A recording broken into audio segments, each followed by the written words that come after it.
Eu cresci em um bairro afastado do centro, onde as casas ficavam cada vez mais espaçadas e as ruas pareciam esquecidas pelo tempo. No final de uma dessas ruas, existia uma casa que sempre me intrigou e, confesso, me assustou. Era conhecida como a Casa do Fim da Rua, um lugar envolto em mistério e lendas que circulavam entre os moradores. Lembro-me da casa com seu jardim tomado pelo mato alto, parecendo desmoronar aos poucos.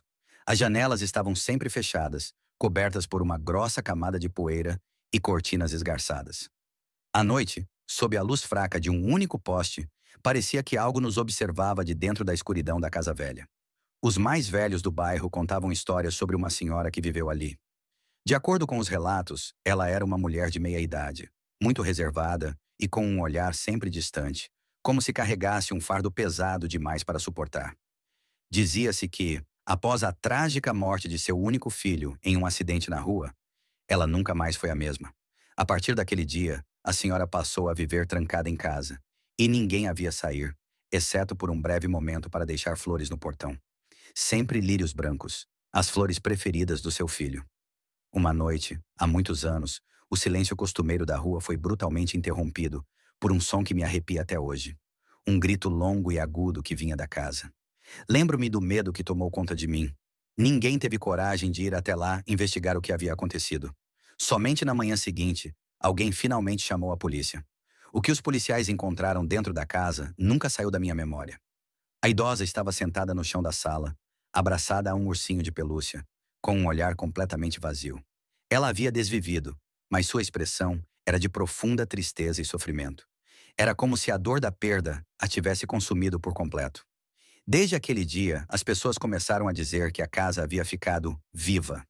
Às vezes, quem passa por ali à noite jura ouvir passos leves, quase como os de uma criança correndo dentro da casa. Em outras ocasiões, um forte cheiro de lírios invade o ar, mesmo quando não há nenhuma flor por perto. Alguns até afirmam ter visto uma sombra no portão, colocando algo no chão antes de desaparecer na escuridão que preenchia a casa. Apesar de todos os avisos e histórias, a minha curiosidade e uma certa dose de incredulidade me impulsionaram a fazer o que ninguém mais ousava: entrar na casa do fim da rua. Uma noite, munido de uma lanterna e um coração acelerado, pulei o portão enferrujado e me aproximei da entrada. A porta rangeu terrivelmente quando abri, revelando um interior escuro e empoeirado.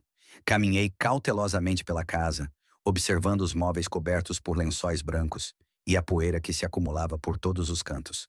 De repente, senti um arrepio percorrer minha espinha.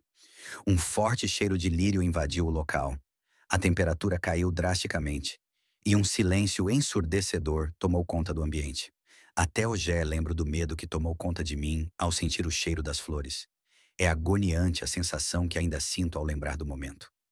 Era como se algo me prendesse dentro de mim, como se não houvesse espaço para se mexer ou respirar. Parecia que eu estava preso numa pequena caixa, igual um contorcionista. Ai, ela apareceu. No final do corredor, uma figura translúcida se materializou. Era uma mulher, com uma expressão de fúria indescritível no rosto. Seus olhos, antes tristes nas histórias que ouvi, agora flamejavam em raiva.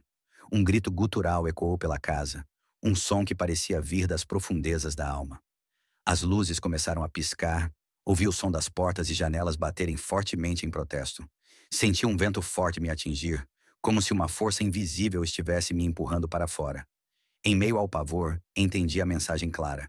Aquele era seu lugar, e ela não queria ninguém ali. Fui arremessado brutalmente por uma força invisível para fora da casa.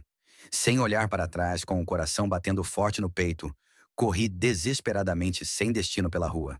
A experiência foi tão intensa e aterradora que mudou completamente a minha concepção sobre o sobrenatural. A partir daquele dia, eu passei a acreditar que a tristeza da senhora não apenas pairava sobre a casa, mas que sua própria presença, em sua forma mais furiosa, protegia aquele lugar.